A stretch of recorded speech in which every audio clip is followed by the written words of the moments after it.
অনেক বাবা আছি মেয়ে হলে বেজার হয়ে যায়, মুখটা মলিন হয়ে যায়, ঠিক কি না? আগের যুগে আমি জাহিলা জামানায় নবী আসার আগে কন্যা সন্তান হলে জীবিত কবর দেওয়া হতো, ঠিক কি না? তাদেরকে ভোগের পাত্র মনে করা হতো, ভোগের পাত্রী মনে করা হতো। মেয়েদের হায়ানিপাস হলে তাদেরকে দূরে সরে ফেলানো হতো, মেয়েদেরকে লাঞ্ছিত করা হতো। মেয়েরা ছিল অবহেলিত, মেয়েরা ছিল লাঞ্ছিত। কিন্তু এই মেয়েদের দাম বাড়ছে নবী রাহমাতুল লিল আলামিন আসার পর। যখন রাহমাতুল লিল মিলাদুন নবী শুরু হলো, রসুল আসা পর মেয়েদের উচ্চ মাকামিনার দাম এমন দাম হলো, এত মর্যাদা রাসূলুল্লাহ দিয়েছেন। কারণ আল্লাহ পাক খুশি হয়ে বলছে, সবচেয়ে বেশি খুশি হলে আমি কন্যা সন্তান দান করি। জোরে বলেন মারহাবা। এমনকি রাসূল যদি কোথাও বেড়াইতে যাইতেন, মনে রাখবেন নবী যখন কোথাও যাইতেন, দাওয়াতের কাজে যাইতেন, বিবির কাছে ছুটি চাইতেন, সবার কাছে বলে সর্বশেষে ফাতেমারে ডাক দিতেন। আম্মাজান ফাতেমাতুজ জোহরাকে ডাক দিয়ে মাথায় হাত বুলায় বলতেন, মা আমি যাইতেছি ইসলামের দাওয়াতে। আপনারাও রাসূল বলছে যখন ঘর থেকে বাইর হবেন, কোথাও যাবেন, বিদায়ের সময় সর্বশেষে মেয়েকে বলে যাবেন। আর সর্বপ্রথম যখন বাড়িতে প্রবেশ করবেন, সর্বপ্রথম মেয়ের জন্য কিছু হাদিয়া নিয়ে আসবেন, হাতে করে আনবেন। মেয়েকে ডাক দিয়ে মাথায় হাত বোলায় দিবেন। কারণ আল্লাহ রাব্বুল আলামিন খুশি হয়েছে মেয়েদের উপরে, রাসূল খুশি হয়েছে মেয়েদের উপরে। রাসূলুল্লাহ কোথাও গেলে, হিজরতের কাজে বা কোথাও যুদ্ধের ময়দানে, কোথাও দাওয়াতের জন্য বাইর হলে, সর্বশেষে আম্মাজান আমার আম্মাজান ও মুসলমান ফাতেমাতুজ জোহরা, আমার মা ফাতেমারে বলে যেতেন। আর আসিয়াই প্রথম ফাতেমার ডাক দিতেন। এর দ্বারা প্রমাণ হয় আল্লাহ কত ভালোবাসে কন্যাদেরকে, আবার রাসূলও ভালোবাসে কন্যাদেরকে। আমরাও ভালোবাসতে চাই কন্যাদেরকে। জোরে বলেন মারহাবা। এই জন্য আপনাদের যাদের মেয়ে সন্তান আছে, কন্যা সন্তান, এদেরকে আপনি মূল্যায়ন করবেন, ভালোবাসবেন। ছেলেদের চাইতে অধিক একটু বেশি ভালোবাসবেন, তাদেরকে আদর করবেন, নিজের ছেলের চাইতে বেশি আদর করবেন। কিন্তু আমার সমাজে দেখা যায় ছেলেদেরকে বেশি আদর করি, মেয়েদেরকে আদর করি না, মেয়েদেরকে সম্মান করি না। কিন্তু মেয়েদের গর্ভে থেকে অসংখ্য নবী আসছে, অসংখ্য ওলি আসছে, আমাদের গর্ভে থেকে আসছে। এই জন্য মেয়েদের অনেক দাম, অনেক মর্যাদা। জোরে বলেন সুবহানাল্লাহ। মেয়েদেরকে ভালোবাসতে রাজি আছেন তো, না ভোগের পুণ্য মনে করবেন? বলেন ভোগের পুণ্য, সম্মানের পুণ্য হবে তারা। মুসলমান শুনে নাও, নারী জাতি সম্মানের জাতি। ইনি মায়ের জাতি, এরা হলো বোনের জাতি, এরা হলো খালার জাতি, এরা নিজের কন্যা সন্তান। এদেরকে সম্মান করতে হবে, ভালোবাসতে হবে, যেটা রাসূল শিখিয়ে দিয়ে গেছেন। মুসলমান শুনে নাও, এই কথাগুলো লক্ষ্য করে শুনতে হবে, এইটা খেয়াল করে শুনতে হবে। মুসলমান শুনে নাও, এই মুসা আলাইহিস সালাম যাইতেছিলেন কোথায়? এবার মুসা আলাইহিস সালাম দিদার করলেন রব্বে কারিমের। হযরত মুসা আলাইহিস সালাম দিদার করলেন কার? আল্লাহর সঙ্গে দিদার হলেন কার লগে? আর জোরে বলেন কার সঙ্গে? মুসা আলাইহিস সালাম তুর পাড়ে দা কথা বলে রব্বে কারিমের সনে। মুসা আলাইহিস সালাম যখন যাইতেছিলেন, তিনজন মানুষের সঙ্গে সাক্ষাৎ। কথা যেহেতু বলতেছিলাম একটু লম্বা আগায় যায়। মুসা আলাইহিস সালামকে ডাক দিয়ে বলেন, এ মুসা তুমি কই যাও? একজন বুড়ি মা, একজন মুরব্বী মানুষ, একজন গরিব মানুষ, ঘর নাই, দরজা নাই, রাস্তার পাশে দাঁড়ায় আছে, একদম নিঃস্ব মানুষ, অভাবী মানুষ। মুসা আলাইহিস সালাম যখন যাইতেছিলেন রব্বে কারিমের সঙ্গে সাক্ষাৎ করার জন্য, বুড়িমা ডাক দে বলে, নবী মুসা আপনি কই যান? মুসা আলাইহিস সালাম বলে, বুড়িমা আমি যাইতেছি রব্বে কারিমের সঙ্গে দিদারের জন্য, আল্লাহ রাব্বুল আলামিনের সঙ্গে দিদার করার জন্য। সুবহানাল্লাহ বলেন না? আল্লাহ আমারে ডাকছে কথা বলার জন্য। কার লগে? আরো জোরে বলেন কার লগে? আরো জোরে বলেন কার লগে? কথা বলবে কে? নবী মুসা আলাইহিস সালাম। জোরে বলেন মারহাবা। নবী মুসা আলাইহিস সালাম কথা বলবে, কথা বলার জন্য রওনা হয়ে গেছে। বুড়িমা বলে, বাবা মুসা রে, তুমি তো কতবার গেলে রব্বে কারিমের সঙ্গে দেখা করার জন্য, কথা বলতে। আমি বুড়ি মানুষ, অভাবী মানুষ, একটা জানতে চাই একটা কথা। আমি এত গরিব মানুষ, আমারে গরিব বানাইলো, আমার রব্বে কারিম আমারে এত গরিব বানাইলো, এত অসহায় বানাইলো, কোনো টাকা পয়সা নাই, ঘর নাই, দরজা নাই, বাড়ি নাই, ছেলে নাই, মেয়ে নাই। তুমি তোমার রব্বে কারিমের কাছে জেনে আসবা আমি কি আমল করলে, কি কাজ করলে ধনী হয়ে যাব, এই আমলটা তুমি জেনে আসবা। জোরে বলেন সুবহানাল্লাহ। বড় লোক হওয়ার স্বাদ জাগছে অন্তরে, বড় লোক হওয়ার স্বপ্ন জাগছে মনের ভিতরে, কি কাজ করলে আমি ধনী হব, বড় লোক হব। মুসা আলাইহিস সালাম বলে তোমার নালিশটা আমি নিলাম, আল্লাহর কাছে জিগাইব। আমিন বলেন, একটু জোরে বলেন। একটা নালিশ নিলেন। দ্বিতীয় নাম্বার, দেখে এক ধনী, বিশাল ধন সম্পদের মালিক, বিশাল বাড়ির মালিক, গাড়ির মালিক, ডাকতে বলে নবী মুসা তুমি কই যাও? মুসা আলাইহিস সালাম বলে ডাক দে বড়ি বাবারে, আমি যাইতেছি রব্বে কারিমের সঙ্গে দিদারে, কারণ আমি যাইতেছি তুর ফাড়ে, রব্বে কারিমের সঙ্গে সাক্ষাৎ হবে, কথা হবে, সেই আলাপ করার জন্য আমি যাইতেছি। কয় নবী মুসা একটা কথা শুনে নাও, আল্লাহ আমার এত ধন সম্পদ দিছে, টাকা পয়সার অভাব নাই, আমি তোমার কাছে জানতে চাই, তোমার রব্বে কারিমের কাছে, আল্লাহর কাছে জিগাইবানি আমি এই ধন সম্পদ কেমনে শেষ হইব, কেমনে আমার ধন সম্পদ কমে যাবে, এইটা একটু জানিয়ে আসবা। এত ধন সম্পদ আমার দরকার নাই, এই ধন সম্পদ কি কাজ করলে কমে যাবে একটু জানিয়ে আসবা। জোরে বলেন মারহাবা। মুসা নবীরে ডাক দিয়ে কয় নবী মুসা গো,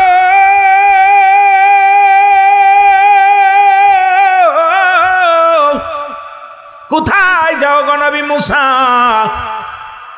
মুসা নবী ডাক দে বলে প্রতিবন্ধীরা যায় রব্বে কারিমের সঙ্গে সাক্ষাতে। কয় ডাক দে কয় নবী মুসা রে, আমি একটা নালিশ দিব, নালিশটা কি নিবা? কি নালিশ দিবা? আমার নালিশটা হলো আমার হাত নাই, আমার পা নাই, হাত বিহীন, পা বিহীন, শুধু বডিখানা আমার রব্বে কারিম দান করেছে। এ নবী মুসা তুমি আমার আল্লাহরে জিগাইবানি রে, আমার রব্বে কারিম আমারে কিসের জন্য বানাইলো দুনিয়ার মধ্যে? কারণ আমাদের কোনো কাজ আসেনি, আমি তো হাঁটতে পারি না, চলতে পারি না, হাত নাই যে ধরতে পারি না, রব্বে কারিম আমারে কেন বানাইলো? আমার কোনো কাজে লাগবে নি, আমার নালিশটা কি মুসা তুমি নিবা? সুবহানাল্লাহ। মুসা নবী কয় নালিশ আমি নিলাম, তোমার নালিশটা নিলাম। কয়জনের? জোরে বলেন কয়জন? তিনজনের নালিশ নিয়ে মুসা নবী চলে গেলেন তুরবারে। যায় রব্বে কারিমের সঙ্গে সাক্ষাৎ হয়, আলাপ হয়। সাক্ষাৎ হলো, কত না আলাপ হলো, মিষ্টি মিষ্টি কথা হলো। রব্বে কারিম কয় মুসা রে যাও, আজকে তোমার বিদায় করে দিলাম, যাও। অনেকক্ষণ আলাপ হলো, অনেক আলোচনা হলো, এখন আমি তোমার বিদায় করে দিলাম, তুমি যাও, দেশে ফিরে যাও, জমিনে ফিরে যাও। মুসা নবী কয় রব্বে কারিম, রব্বে কারিম আমি জানতে চাই, তিনটা লোকে আমার কাছে প্রশ্ন করেছে, এই প্রশ্নের উত্তর জানার জন্য আমি আসছি আপনার দরবারে।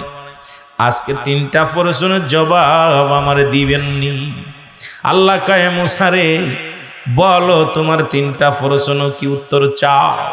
বলে এক নাম্বারে আল্লাহ রব্বে কারিমে আমার রব, এক নাম্বার নালিশ, এক নাম্বার প্রশ্ন, একজন গরিব মানুষ, একটা গরিব মানুষ, একটা মহিলা মানুষ, গরিব মানুষ, এই লোকটা বেকারি মানুষের দ্বারে দ্বারে ভিক্ষা করে খায়, ঘর নাই, ছোট্ট একটা কুড়ে ঘর, তার মধ্যে মাথা দিয়ে ঘুমায়। লোকটা অভাবী মানুষ, অভাবের মধ্যে আছে রে। এই লোকটা আমার কাছে জানতে চেয়েছে সে কি আমল করলে ধনী হতে পারবে, কি আমল করলে টাকার মালিক, বাড়ির মালিক হতে পারবে, একটু বলো রে আমার আল্লাহ। আমার রব্বে কারিম ডাকতে বলে নবী মুসা রে ওই লোকটারে বলবা, ওই মহিলারে বলবা, সেজন্য বেশি বেশি করে আমার শুকরিয়া আদায় করে, সেজন্য বেশি বেশি করে আমি রব্বে কারিমের প্রশংসা করে, দেখবে তার সম্পদের পাহাড় হয়ে যাবে। জোরে জোরে বলেন সুবহানাল্লাহ। একটা উত্তর হয়েছে। দুই নাম্বার উত্তর রব্বে কারিম দুই নাম্বার উত্তরটা হলো, আমি জানতে চাই একজন ধনী ব্যক্তি ধন সম্পদের পাহাড় আছে, এত ধন সম্পদ তুমি তারে দান করেছো গো আমার আল্লাহ। এই লোকটা জানতে বলেছে সে কি আমল করলে তার ধন সম্পদ কমে যাবে, গরিব হয়ে যাবে, এই আমলটা চাইছে, জানতে চেয়েছে। আমার আল্লাহ কয় নবী মুসা রে যাও তারে যে বলবা সেজন্য আজ থেকে আমার শুকরিয়া আদায় না করে। ওই বান্দা যখন শুকরিয়া আদায় না করবে আমি আল্লাহ রাব্বুল আলামিন ধন ভান্ডার সব তারে ফকির বানায়া দিব, শেষ করে দিব। যাও তারে আজ থেকে বলবা সেজন্য আমার শুকরিয়া আদায় না করে। জোরে বলেন আল্লাহু আকবার। আল্লাহ বলেন মুসা কি বলতে চাও বলো। রব্বি কারীম আপনি এই লোকটারে কেন বানাইছেন একটু জানতে চাই আমি। লোকটা তো আমার কাছে জানতে চেয়েছে, আমি কি বলবো। আল্লাহ বলে যাও রে মুসা যাও, ওই প্রতিবন্ধী যার হাত নাই পা নাই তারে যে বলো আমি তারে দুনিয়ায় বানাইলাম, জাহান্নামের মধ্যে কিছু ছিদ্রা থাকবে, ফোঁটা থাকবে, ওই জাহান্নামের ছিদ্রাগুলো বন্ধ করার জন্য তারে বানাইছি। আল্লাহু আকবার। জাহান্নামের ছিদ্রা বন্ধ করবে এই কথা হইনা সুবহানাল্লাহ আসে। আহা মুসা নবী ডাক দিয়ে বলে রব্বি কারীম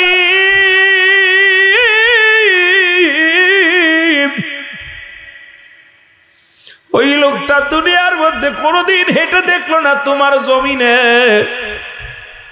কোনোদিন হাত দিয়া কোনোদিন খাইতে পারলো না, হাত নাই পা নাই রে, তারে তুমি বানাইলা জাহান্নামের ছিদ্র বন্ধ করার জন্য। এই কথা আমি কেমনে বলবো। এই লোকটার যদি শোনে এই কথা সে তো পাগল হয়ে যাবে। রব্বি কারীম আমার আল্লাহ কয় মুসা রে যাও তুমি জানতে চেয়েছো, যায়া বলো তাদের, যায়া বলো। জোরে জোরে চিল্লায় বলা যাবে না মারহাবা। যাও। মুসা আলাইহিস সালাম চলে আসলেন, নবী মুসা আলাইহিস সালাম চলে আসলেন আল্লাহর সঙ্গে দিদার করে। দেখা হলো মহিলার সঙ্গে, মহিলা ডাক দিয়ে কয় নবী মুসা, ও নবী মুসা তোমার আল্লাহরে জিগাইছনি, তোমার রবের জিগাইছনি কি আমল করলে আমি ধনী হব, কি আমল করলে আমি টাকা পয়সার মালিক হব রে, কি আমল করলে আমি ধনী হয়ে যাব। মুসা নবী কয় বুড়ি মারে আমার রবরে আমি জিগাইছি, আমার রবে উত্তর দিছে। কয় কি উত্তর দিছে বলো। কয় বুড়ি মারে তুমি বেশি বেশি কইরা আমার আল্লাহর প্রশংসা করবা, শুকরিয়া আদায় করবা, দেখবে রব্বি কারীম তোমারে ধনী বানায়া দিছে। আরো জোরে বলে বুড়িমা কয় মুসা তোর আল্লাহ আমারে কি দিছে রে, প্রশংসা করব কিসের জন্য, তোর আল্লাহ আমারে কি দিছে। মানুষের কাছে হাত পেতে খায়, মানুষের দ্বারে দ্বারে ঘুরি, নাই বাড়ি নাই ঘর নাই কোনো জমা জমি, কি প্রশংসা করব। সঙ্গে সঙ্গে তুমুল বেগে একটা ঝড় আসলো। ঝড় আসিয়া বুড়ি যেখানে কুড়ে ঘরের মধ্যে থাকতো ঘরটা ভেঙে গেল, একদম তছনছ হয়ে গেল। মুসা নবীর কাছে যা ডাক দে বলে নবী মুসা রে আমারে মাফ করে দেয় যেন আমার আল্লাহ। সারাদিন ভিক্ষা করে খাইতাম, সারাদিন চেয়ে চিনতে খাইতাম, রাতটা যখন গভীর হয়ে যেত এই কুড়ের মধ্যে আসিয়া মাথার ঠেকায় ঘুমাইতাম। এর নবী মুসা রে সেই ঘর কুড়ে ঘরটা যখন উড়ে গেছে আমি থাকবো কোথায়। আমি রব্বে কারিমের শুকরিয়া আদায় করব না, ফরমানি করব না। যখন আলহামদুলিল্লাহ বলার সঙ্গে সঙ্গে রব্বে কারিম তার দরিদ্রতার খাতা থেকে নামটা কেটে দিছে। জোরে বলেন সুবহানাল্লাহ। মুসা আলাইহিস সালাম এবার রওনা হয়ে গেলেন। দেখতে দেখতে হঠাৎ করে পাইলেন সেই ধনীর সঙ্গে দেখা। মনে আসেনি? ধনী ব্যক্তির লগে দেখা। ধনী ডাকতে বলে নবী মুসা রে, নবী মুসা তোমার আল্লাহরে জিগাইছনি আমার এই ধন সম্পদের, এই ধন সম্পদ কি কাজ করলে কমে যাবে, কি করলে ধন সম্পদ কমে যাবে, আমি গরিব হয়ে যাব, ধন বা সম্পদ কমে যাবে। মুসা আলাইহিস সালাম ডাক দে বলে, ধনী রে, এই ধন সম্পদ যদি কমাইতে হয় চিন্তার কোনো কারণ নাই। আমার রব্বে কারিম বলছে আজ থেকে তার শুকরিয়া আদায় করবা না, দেখবা তোমার ধন সম্পদ কমে যাবে। ধনী ডাক দে বলে, নবী মুসা রে, আমার কি পাগল পাইছনি? ধন ভান্ডার যদি আসমান থেকে জমিন পর্যন্ত ধন ভান্ডার আমারে দিয়ে দেয়, তবু রব্বে কারিমের শুকরিয়া আমি করতে ভুল করব না। নবী মুসা সঙ্গে সঙ্গে তাকা দেখে ধনীর সম্পদ আরো দ্বিগুণ বেড়ে গেছে। যাইতে যাইতে গেলেন, প্রতিবন্ধী দেখে দোলার মধ্যে বসে আছে। ডাক দে বলে, নবী মুসা রে, ও নবী মুসা, তোমার আল্লাহর সঙ্গে সাক্ষাৎ হয়েছে নি? কয় হ। তোমার আল্লাহরে জিগাইছো নি রে? আরে আমারে কেন বানাইলো? আমার তো হাত নাই, আমার তো পা নাই, আমার চলার শক্তি নাই, আমি দাঁড়ানোর শক্তি নাই, আমারে কেন বানাইছে? আমি দুটি হাত উঠাই দোয়া করবে, এটাও শক্তি নাই, হাত নাই। আমার রব্বে কারিম আমারে বানাইছে কেন, কিসের জন্য? কোনো কাজে লাগবে নি, আমারে জানায়া যাও। এর মুসা নবী চোখের পানি ছেড়ে কান্দে আর ডাকতে বলে, প্রতিবন্ধী রে। মুসা নবী কান্দে রে, অসহায় রে, তোমার পা নাই, তোমার হাত নাই, তোমার আমি কেমনে বলি? আমার রব্বে কারিম তোমারও বানাইছে তার একটা কাজের জন্যে, বলবো কেমন করে, বড় কষ্ট হয়। আমার নবীর মুসা নবীর ডাক দে কয়, মুসা রে, একবার বলো তোমার আল্লাহ রে জিগাইছো নি? আর কি উত্তর দিছে আমারে বলো। মুসা নবী ডাক দে কয়, পাবিহীন আদবিন লোকটা শোনো, আমার রব্বে কারিম বলছে তোমারে বানাইছে জাহান্নামের ভিতরে কিছু ছোট ছোট ছিদ্র আছে, সেই ছিদ্রগুলো বন্ধ করার জন্য। সঙ্গে সঙ্গে প্রতিবন্ধী জোরে উচ্চ কণ্ঠ উপরের দিকে তাকায় বলে, আলহামদুলিল্লাহ, এ রব্বে কারিম আমার জীবন বড় ধন্য, আমি শুকরিয়া আদায় করি, আমারে তুমি বানাইছো একটা কাজে লাগাইবা, আমি বড় ধন্য যে আমারে জাহান্নামের ছিদ্র বন্ধ করবা। জোরে শুকরিয়া আদায় করছে। রব্বি কারিম ডাক দিয়ে কয়, যাও জিবরিল, যাও যাও ফেরেশতা যাও, ওই লোকটারে জানায় আসো তার জাহান্নামের আগুন আমি হারাম করে দিছি, 8টা জান্নাতের দরজা তার জন্য খুলে দিছি। আরে যার হাত নাই পা নাই রে, আমি রব্বি কারিম রে কত ভালোবাসে, আমি রব্বে কারিমের শুকরিয়া আদায় করেছে। আজকে আমি আল্লাহ পাক একটা নয় দুটি না, আমি আল্লাহ তাআলা 8টা জান্নাতের দরজাগুলো উন্মুক্ত করে দিলাম ওর জন্য, যেটা খুশি সেইটা দিয়ে প্রবেশ করবে। জোরে বলেন সুবহানাল্লাহ। আরে কত মানুষ শরীর ভালো আছে নামাজ পড়ে না, কত মানুষের কাপড় আছে নামাজ পড়ে না, আবার কত গরিব মানুষ পরের জমিতে কাজ করে নামাজ ছাড়ে না, কত মানুষ দিন মুজুর। আল্লাহু সামাদ লাম ইয়ালিদ ওয়া লাম ইউলাদ ওয়া লাম ইয়াকুল লাহু কুফুয়ান আহাদ। জোরে জোরে চিল্লায় বলা যাবে না মারহাবা। আমার আল্লাহ ডাক দে বলে, খাবি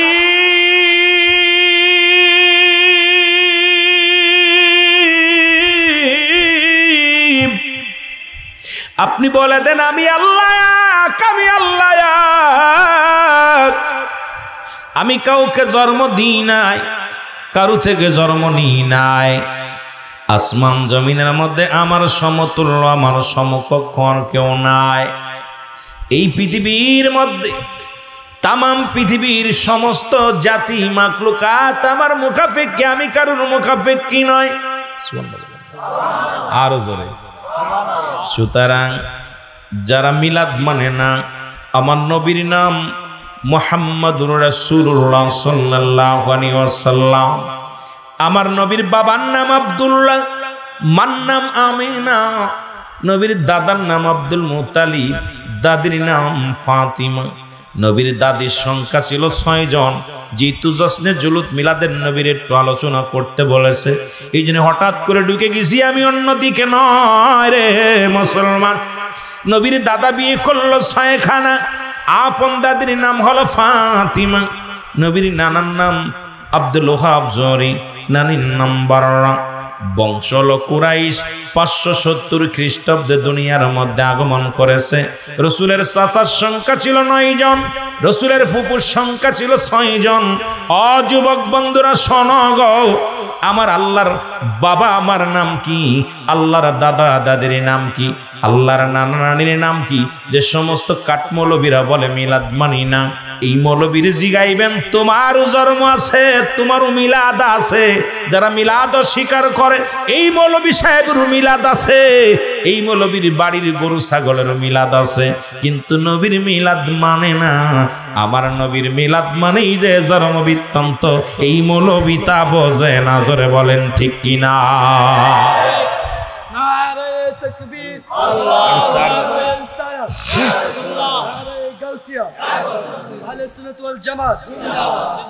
বুঝছেন নি কথা?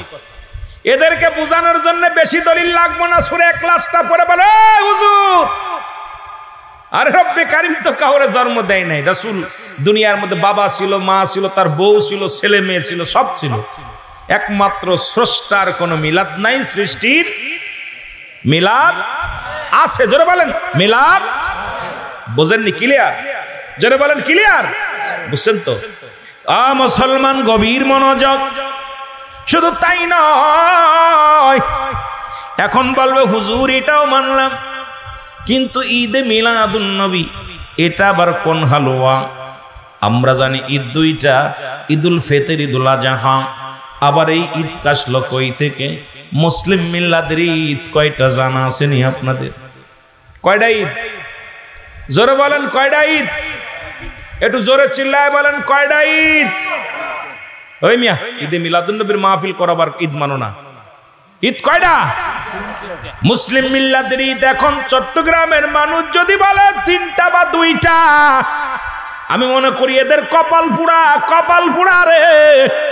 কারণ সুন্নি জামাতে ভরপুর হলো চট্টগ্রামের জমিন, সুন্নি জনতার ভরপুর হলো চট্টগ্রামের জমিন। আমার যুবক বন্ধুরা কততম মাহফিল করতেছেন আজকে? কততম মাহফিল খানা? কয় বছর চলতেছে? বাবারে যাক, যে কয় বছর চলুক, আপনাদের কাছে আমি জানতে চাই আজ পর্যন্ত ঈদ কয়টা জানেন না? কেন ঈদে মিলাদুন নবীর মাহফিল করেন? মুসলিম মিল্লাতের ঈদ হলো 5টা। কয়টা? আসতে না ধরে কইবেন। আমার লাগে বুঝাফরা করেন, আয়েন বয়ান বহি। দূর থেকে লাঠি নিয়ে ঈদে মিলাদুন নবী বন্ধ করার জন্য বসে আছেন। রাঙ্গুনিয়ার জমিনে 2-4 জন হয়তো এই বিপক্ষে, ঈদে মিলাদুন নবীর বিপক্ষে। আমরা সবাই পক্ষে। জোরে বলেন ঠিক কিনা? আরো জোরে বলেন ঠিক কিনা? মুসলিম মিল্লাতের ঈদ কয়টা? আরো জোরে বলেন কয়টা? 1 নম্বর ঈদের নাম হলো ঈদে মিলাদুন নবী সাল্লাল্লাহু আলাইহি ওয়াসাল্লাম গো। 2 নম্বর ঈদের নাম ঈদুল ফিতর। 3 নম্বর ঈদের নাম ঈদুল আযহা। 4 নম্বর ঈদের নাম হলো ইয়ামুল জুম্মা। আগামী কাল ইমাম সাহেব বলবো, আজকে আপনাদের মসজিদের ইমাম সাহেব ওয়াজ করেছে শুনছি, ওই ইমাম সাহেব মেম্বারের পর বইয়া বলবো আজকে গরিবের হজের সমতুল্য দিন, আজকে ঈদের দিন। ইমাম রে জিগাইবেন কই পাইলেন ফতোয়া আমারে দেওয়া লাগবো, আজকে কেন বললেন ঈদের দিন? আর নবী আসছে এইটা ঈদের দিন না, নামদের দিন হয় না। কারণ এই বুকা পণ্ডিতদের বুঝাইবো কেমনে করিয়া। 5 নাম্বার ঈদের নাম হলো আরাফাতের ময়দান। জোরে বলেন মারহাবা। আগে মুখস্থ করেন 1 নাম্বার ঈদের নাম। 1 নাম্বার ঈদের নাম হলো ঈদে মিলাদুন নবী সাল্লাল্লাহু আলাইহি ওয়াসাল্লাম। 2 নাম্বার ঈদের নাম হলো ঈদুল ফিতর। 3 নাম্বার ঈদের নাম হলো ঈদুল আযহা। 4 নাম্বার ঈদের নাম হলো ইয়ামুল জুম্মা। 5 নাম্বার ঈদের নাম হলো আরাফাতের ময়দান। আর যেন ভুল না হয়, আর যেন ভুল না হয়, আজকের মাহফিল থেকে 5টা ঈদের নাম মুখস্থ করলাম। এই 5টা ঈদের সর্বশ্রেষ্ঠ ঈদ, ঈদের ঈদ নবীদের সকল নবীদের ঈদ, কুল কায়নাতের সর্বোচ্চ উত্তম দিন আমার নবীর আগমনেরই।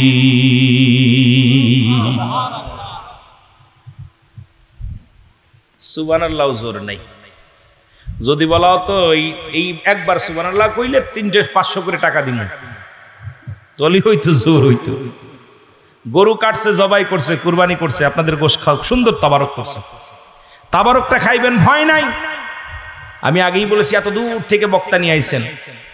এখন আইনা যদি কিছু না শিখতে পারি, কিছু বুঝতে না পারি, তাহলে বক্তা এনে লাভ কি? এলাকার আলেমদের কি ওয়াজ করে, এত দূর থেকে আমার যে ক্যারিং খরচ হয়, এটা দিয়ে 2টা বক্তা আপনাদের এলাকায় 1-2 আনা যায়, 1-2টা বক্তা আনা যায়, ক্যারিং খরচ যেটা হয়।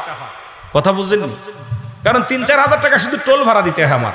এটা আমার কথা বললে পদ্মা সেতু, কামারখালী সেতু, আপনাদের সেতু আর খালি, মোটামুটি খালি এই ট্যাক্স দিতে দিতে বাড়ি থেকে বাইরে হইতে হইতে পকেট খালি হয়ে যায়।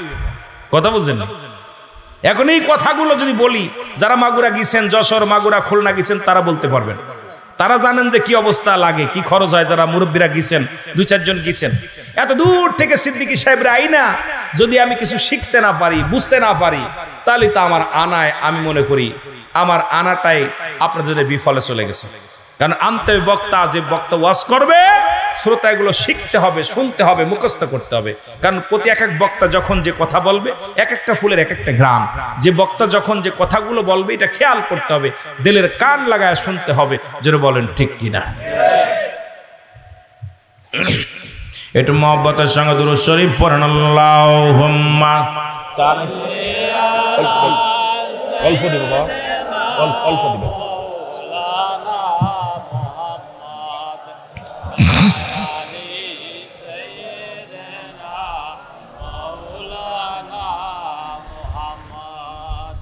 এরে মুসলমান, গভীর মনোযোগ। এই রবিউল আউয়ালের রাত, এই মাস, এই মুসলমান, এই নবীর প্রশংসা করে আদম আলাইহিস সালাম। জোরে বলেন মারহাবা।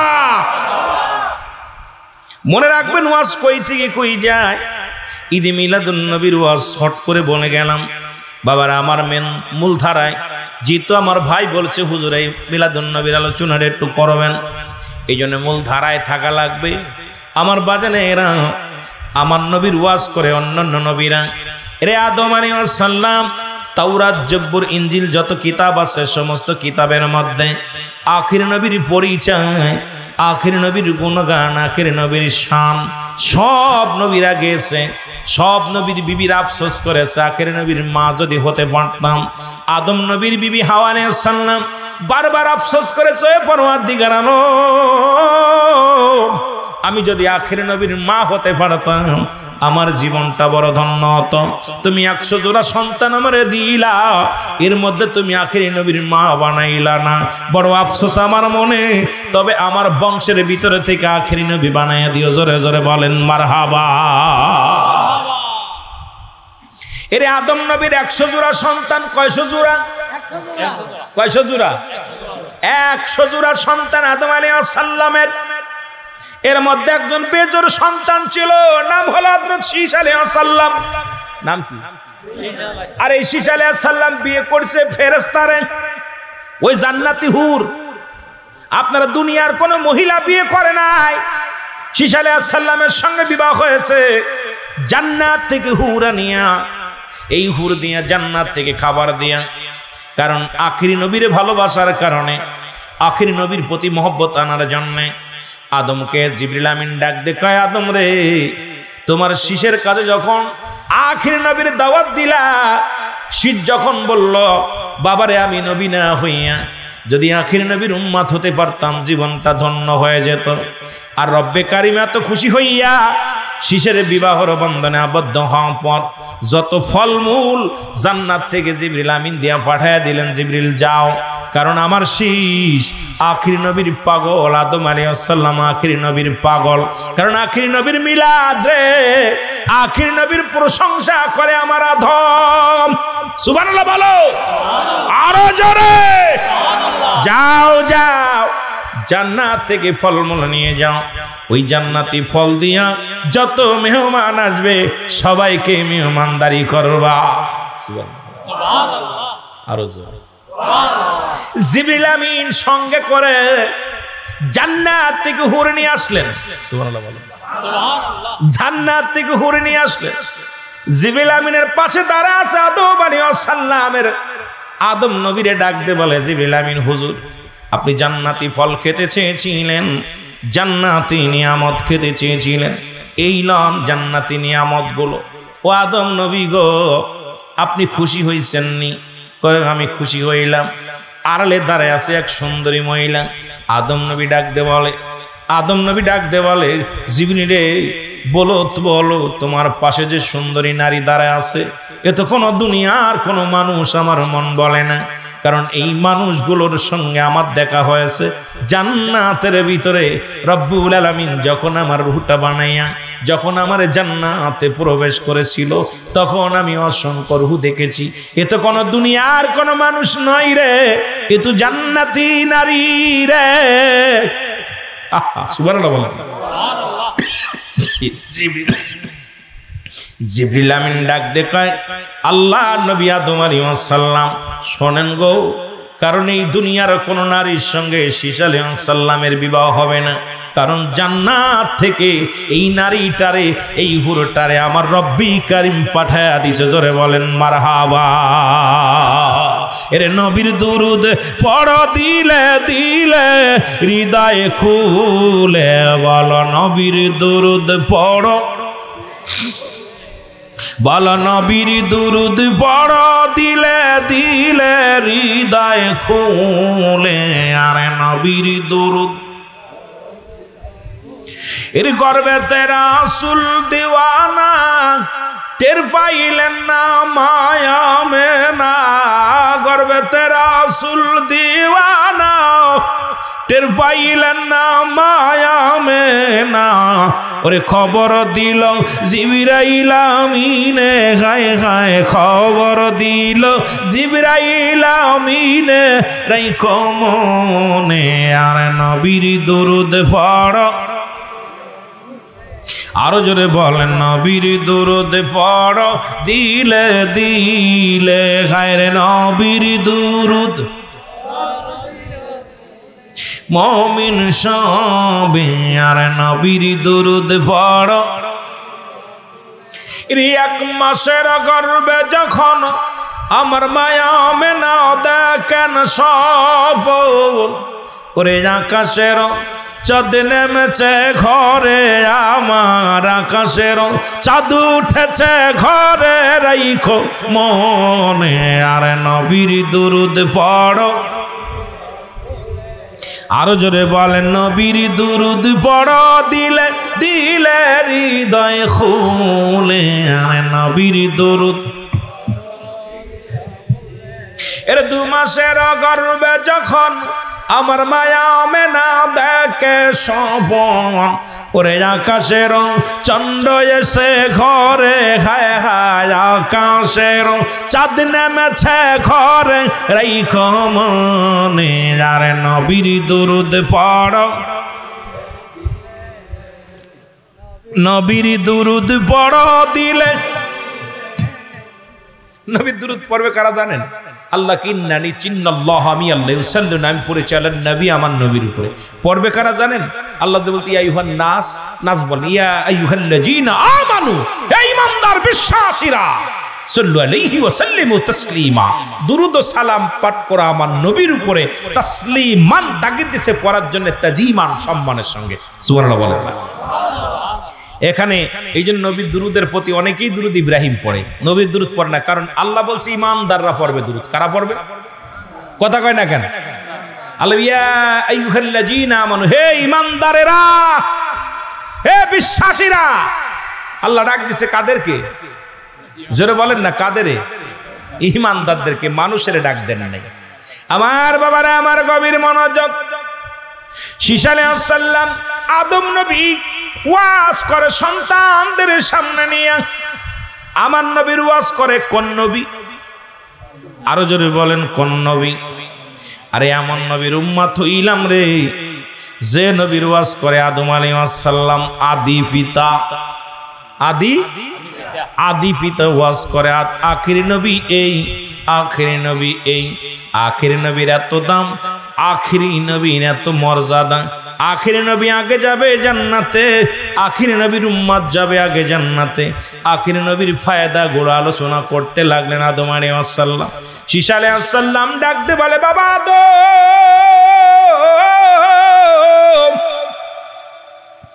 বাবা আদম রে, আপনি শুধু আখিরি নবীর ওয়াজ করেন, আপনার কি কোনো ওয়াজ নাই? সুবহানাল্লাহ, আল্লাহু আকবার।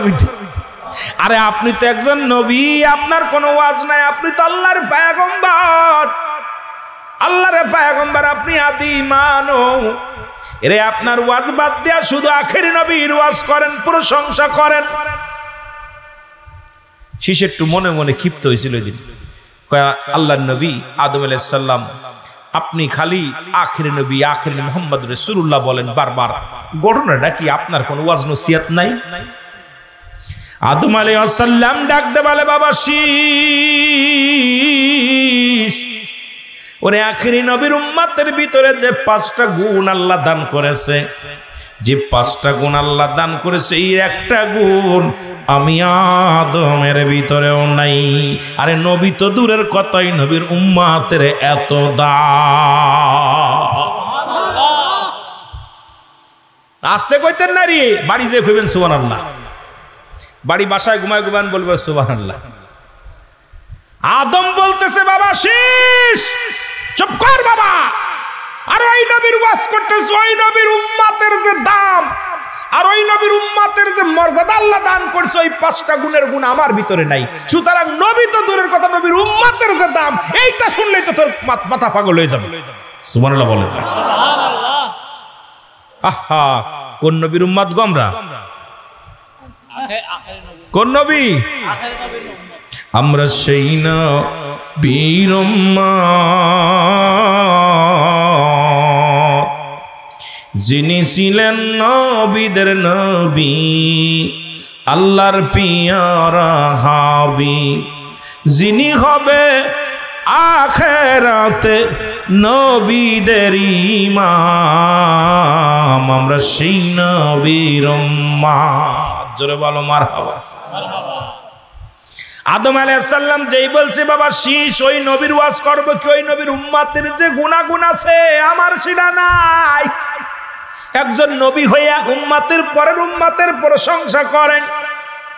শীষ আলাইহিস সালাম বলে, বাবা কি বলতে চাও? কয়, বাবা শীষ, আখির নবীর উম্মতের ভিতরে যে 5টা গুণ আছে, যেটা আমার ভিতরে আমার আল্লাহ দেয় নাই, তার ভিতরে 1 নাম্বার গুণ। শীষ আলাইহিস সালাম বলে, বাবা বলেন দি একটু শুনি কি কি গুণ।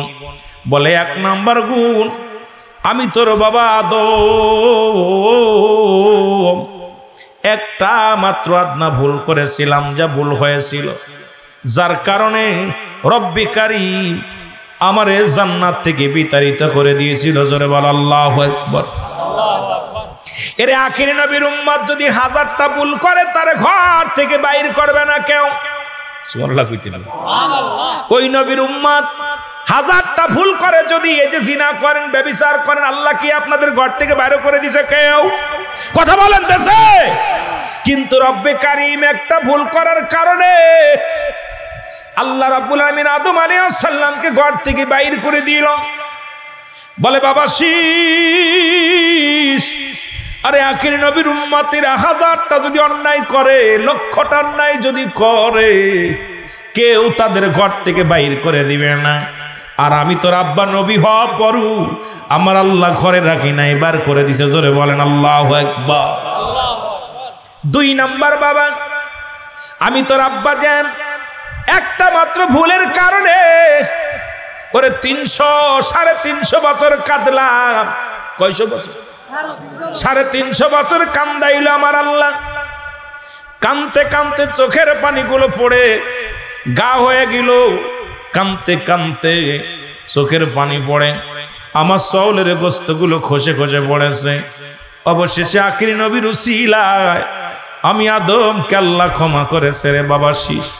আর আখির নবীর উম্মত যত বড় ভুল করুক, অন্যায় করুক, তওবা করতে দেরি, মাফ করতে দেরি নাই।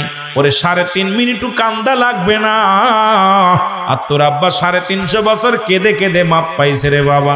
আর আখির নবীর উম্মত যেখান থেকে মাপ চাইবে, যেখান থেকে পাপ করবে, সেখান থেকে মাপ চাইলে রব্বে কারিম সঙ্গে সঙ্গে মাফ করে দিবে। জোরে বলেন মারহাবা। 350 বছর আমারে দাঁড়ে দাঁড়ে ঘুরাইছে, এ প্রান্ত থেকে পার থেকেও পারে, চোখে ধরে কানে ধরে ঘুরাইছে, কিন্তু আখির নবীর উম্মত এত দাম। আর ওই নবীর এত দাম, ওই নবীর ওয়াজ তো দূরের কথা, ওই নবীর উম্মতের ওয়াজ করে তো কেন কুল পাবো না। ওই নবীর উম্মতের এত দাম।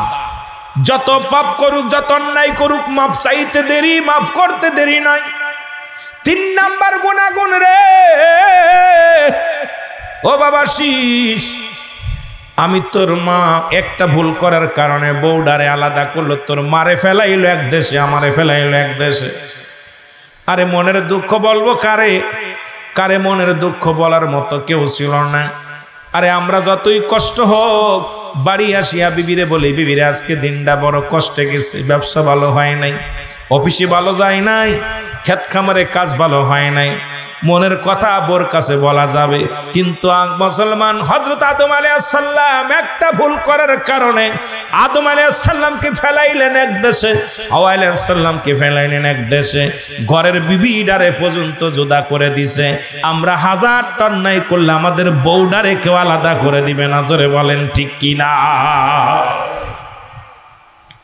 কোন নবীর উম্মত আর ঈদে মিলাদুন নবী মানো না মৌলবী? আমার নবীর উম্মতের এত পাওয়ার, সেই নবীর কত পাওয়ার। বলতেছে বাবা শীষ, আমি তোর মার লগে কথা বলতে পারতাম না, তোর মারে ফেলাইছে এক দেশে, আমারে ফেলাইছে এক দেশে। বাবা শীষ রে, 5 নাম্বার শোনো বাবা শীষ, শোনো, এই নবীর উম্মত যতই অন্যায় করুক তাদের পণ্যের কাপড় কেউ খুলে নেবে না। বাবার একটা বলের কারণে রব্বে কারিম তোমার মার পণ্যে থেকে কাপড়, আমার পণ্যের কাপড়গুলো খুলে নিয়েছিল। আরে আখির নবীর উম্মতের এত দাম, এই মানুষটা যতই অন্যায় করুক তার পণ্যের কাপড় খুলে নিবে না। আমার দাদু ভাইয়েরা দেখবেন, যদি কোনো পাগল উলঙ্গ দেখি আমরা তার আরো কাপড় পরানোর জন্য পাগল হয়ে যায়, কিন্তু আদম আলাইহিস সালামের গায়ের পোশাক পর্যন্ত রব্বে কারিম খুলে নিয়েছিল। ওই নবীর উম্মত হওয়ার কারণে আমাদের এত দাম। জোরে বলেন মারহাবা। বলেন যে অন্যায় করলে কি পণ্যের কাপড় খুলে নেবে কেউ? কথা বলেন, নেবে? নেবে না।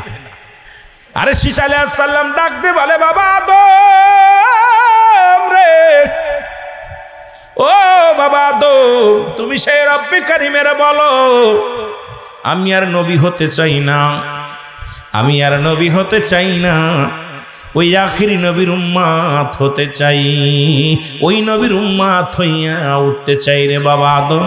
বাবা আদম রে, ওই নবীর উম্মতের এত দাম, সেই নবীর উম্মত হইয়া আজকে ঈদে মিলাদুন নবী যারা মানে না, এদের কপাল মন্দ। জোরে জোরে বলেন ঠিক কি না? বুঝা গেল আল্লাহ নিজে, আদম আলাইহিস সালাম তো দূরের কথা, আল্লাহ নিজেই দিয়ে মিলাদুন নবী পালন করছে। আল্লাহ পাক ফেরেশতারা করছে পালন, ফেরেশতারা নবীর সাথে দুরূদ পড়ছে, নবী আসার জন্য আগমন করছে, ফেরেশতারা খুশি হয়েছে, সারা আসমান জমিনের ভিতরে তারা আনন্দে স্লোগান দিয়েছে। জোরে বলেন না সুবহানাল্লাহ। ফেরেশতারা খুশি হয়ে যে আল্লাহ আজকে আমাদের খুশির দিন, যে এই ধরাধামে রাহমাতাল লিল আলামিন আগমন করছে, খুশি হইছে। আর আমাদের দেশের কিছু মৌলবী আমার নবী আগমনে বেজার। জোরে বলেন ঠিক কিনা?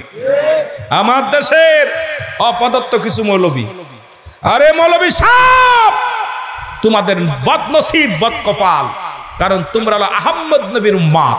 কারণ এখনো বাংলার জমিনে কিছু মৌলবী আসছে, তারা কালেমা পড়ে লা ইলাহা ইল্লাল্লাহু মুহাম্মাদুর রাসূলুল্লাহ, আর আমরা পড়ি লা ইলাহা ইল্লাল্লাহু মুহাম্মাদুর রাসূলুল্লাহ। কথা বুঝছেন? এই আহমদুর রাসূলুল্লাহ তারা আমার নবীর মিলাদ তারা পালন করতে রাজি না। তারা যদিও দেখা যায় দাড়ি টুপি জুব্বা পাগড়ি সব ঠিক আছে, কিন্তু তারা আমার নবীকে আখেরি নবী, শ্রেষ্ঠ নবী, আমার নবী শেষ নবী, আমার নবীর পরে আর কোন নবী আইব না, এই চিন্তাধারা তাদের ভিতরে নাই। জোরে বলেন ঠিক কিনা, আরো জোরে বলেন ঠিক কিনা। তাদের লিবাসের মধ্যে নবী আছে, অন্তরের মধ্যে নবী নাই। তাদের গায়ের মধ্যে, লিবাসের মধ্যে সব জায়গা নবী আছে, অন্তরের ভিতরে নবী নাই। জোরে বলেন ঠিক কিনা। আমার ভাইরা, আমার বন্ধুরা, আমার গভীর মনোযোগ। মুসলমান পূর্বাঞ্চল থেকে একটা মডেল ইসলাম আসছে, ইসলামের মধ্যে তারা নবী মানতে রাজি নয়, আখেরি নবী মানতে রাজি নাই। তারা চিন্তা করে আমাদের নবী আহমদুর রাসূলুল্লাহ, মুহাম্মদুর রাসূলুল্লাহ নয়। কারণ মুসলমান আমার নবী শ্রেষ্ঠ নবী, নবীদের নবী, রাহমাতাল লিল আলামিন, যার কোনো তুলনা হয় না। নবী কয় হায়াতি খায়রুল লাকুম, আমার হায়াতের জিন্দেগিটা আমার উম্মতের জন্য কল্যাণ স্বরূপ গো। এই দুনিয়ার মধ্যে আগমনটা হলো উম্মতের জন্য বড় নিয়ামত। জোরে জোরে চিল্লায় বলা যাবে না মারহাবা। নবী বলতেছেন হায়াতি খায়রুল লাকুম, আমার হায়াতের জিন্দেগিটা, মামায়াতি খায়রুল লাকুম। আলেম ওলামা গভীর মনোযোগ। রাসূলুল্লাহ বলতেছেন আমার আগমনটা দুনিয়ার মধ্যে শুভ আগমন, আল্লাহ আমারে পাঠাইছে আমার উম্মতের কল্যাণের জন্য। জোরে বলেন না সুবহানাল্লাহ, আর একটু জোরে বলেন। কারণ উম্মতিরা কেমনে জীবন যাপন করবে, উম্মতিরা কেমনে ঘর সংসার করবে, উম্মতিরা কেমনে চলাফেরা করবে, উম্মতিরা কেমনে রাষ্ট্র পরিচালনা করবে, উম্মতিরা কেমনে মুসলমান কেমনে এই দুনিয়ার মধ্যে জীবন যাপন করবে, এগুলো শিক্ষা দেওয়ার জন্যে, এগুলো বোঝানোর জন্যে, এগুলো নিয়ন্ত্রণ করানোর জন্যে পথ প্রদর্শক হিসেবে আমি নবীর দুনিয়ার মধ্যে পাঠাইল।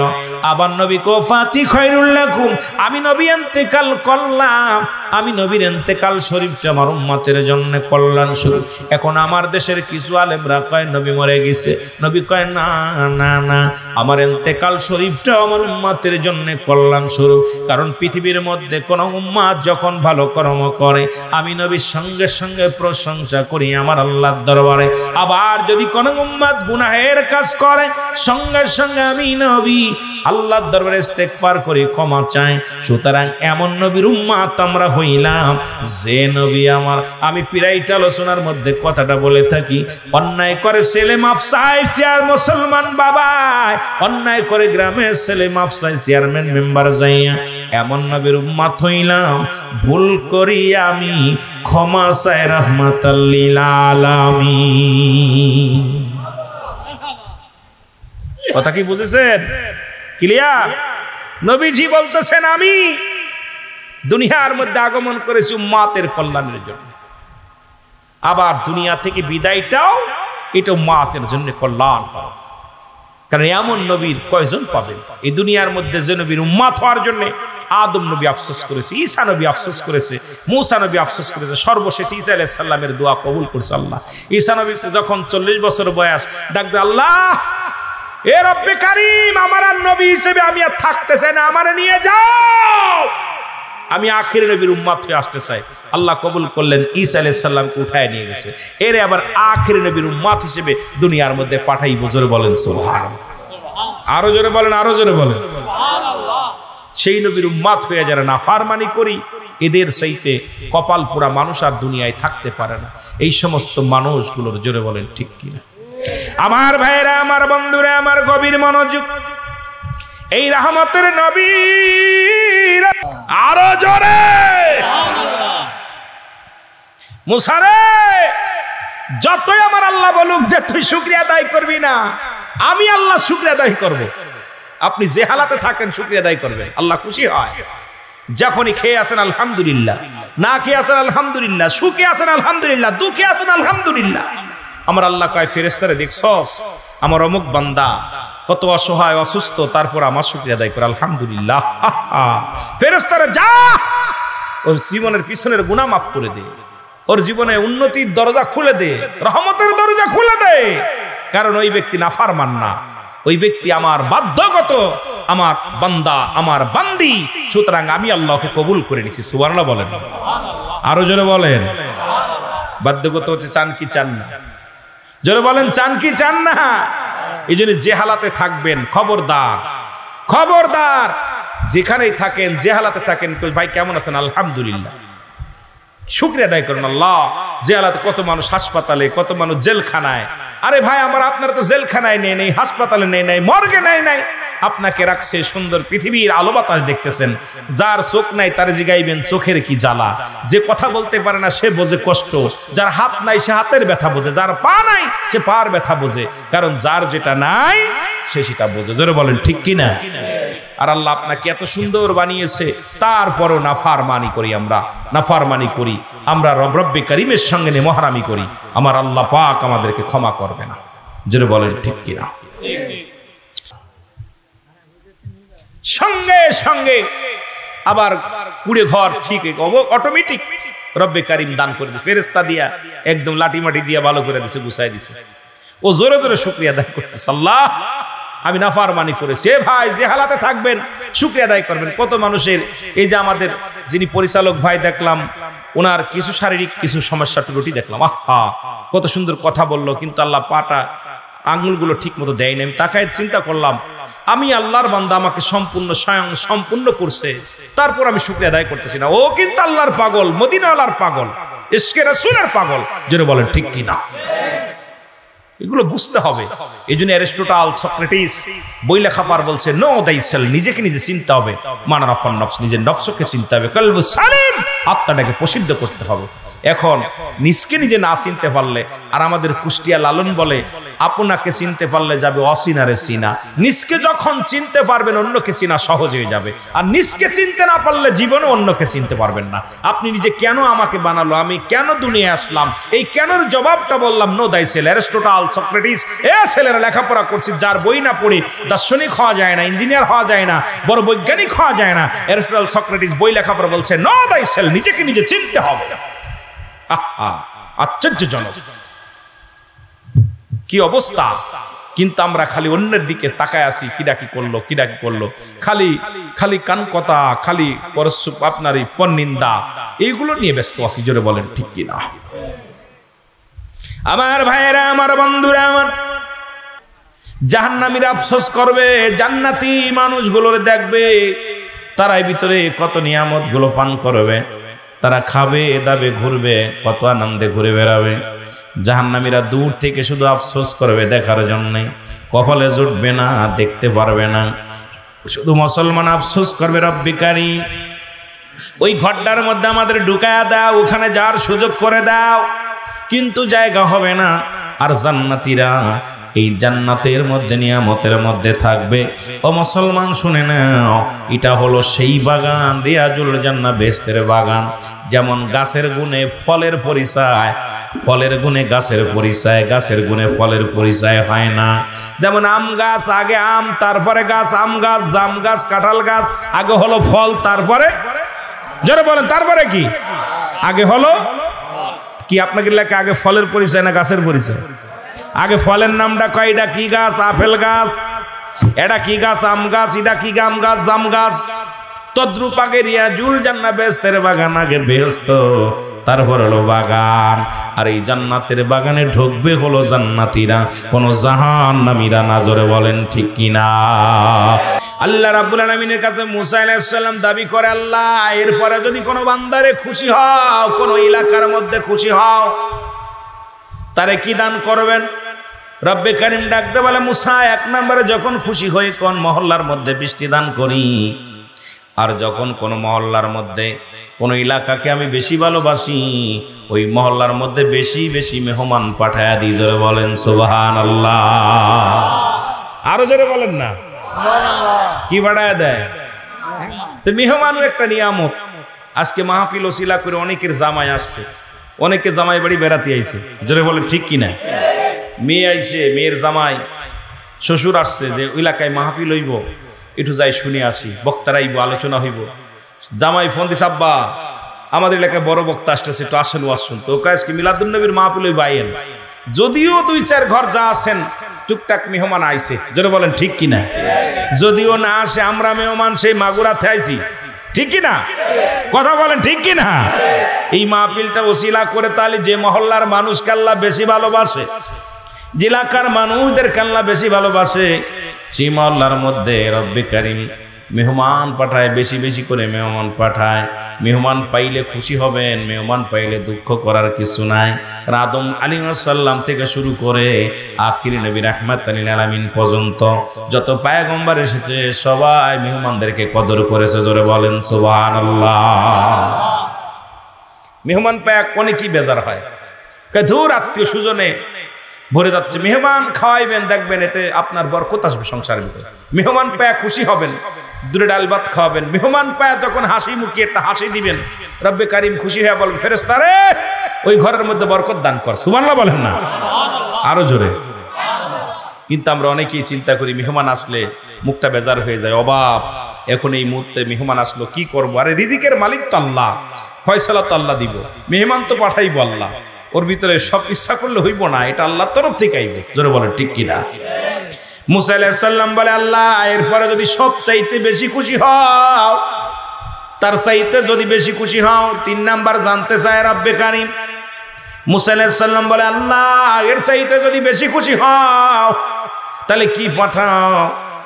মুসা আলাইহিস সালাম বলার পর আল্লাহ বলেন বান্দারে মুসারে শোনো, 3 নাম্বার হলো যে ঘরের মধ্যে, যে বাড়ির মধ্যে যে বান্দা বান্দির উপরে আমি অত্যন্ত রাজি খুশি হয়ে যায়, ওই বান্দার ঘরের মধ্যে বেশি বেশি কন্যা সন্তান দান করি। জোরে বলেন সুবহান।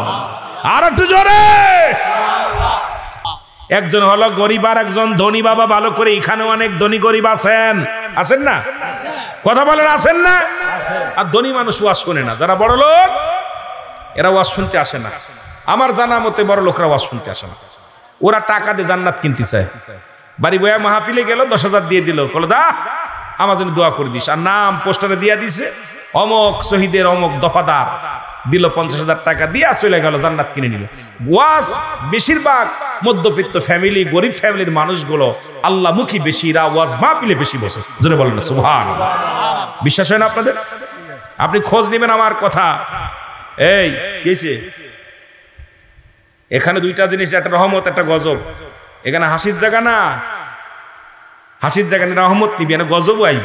মনে করিস না যেখানে আলো আছে সেখানে অন্ধকার, নিজের পণ্ডিত মনে করিস না। আর পণ্ডিত মনে করলে এখানে আয়ো, আলোচনা কর, আমরা শুনি। একটু মহব্বতের সঙ্গে দুরূদ শরীফ পড়েন। আল্লাহুম্মা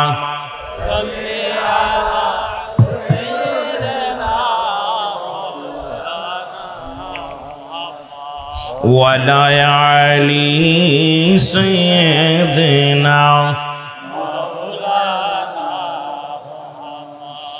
তুমি কেমন করে ঘুমাও মানুষ, কেমন করে ঘুমাও মানুষ, ফজর করে কাজা, এমনও তো হতে পারে জোহরে জানাজা তোমার, এমনই তো হতে পারে জোহরে জানাজা।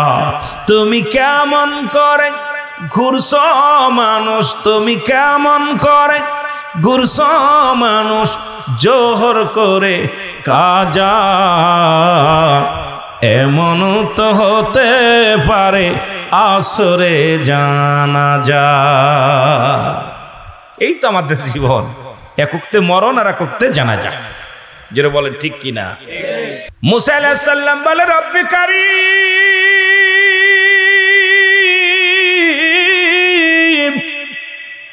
আর একটা নালিশ, আর একটা উত্তর চাই, প্রশ্নের উত্তর চাই। আল্লাহ কই বলো। বলে 3 নাম্বার হলো আসার সময় দেখি একজনের হাত নাই পা নাই, ধোলার মধ্যে গোড়াগড়ি করে, জিকির করে সুবহানাল্লাহ আলহামদুলিল্লাহ সুবহানাল্লাহ।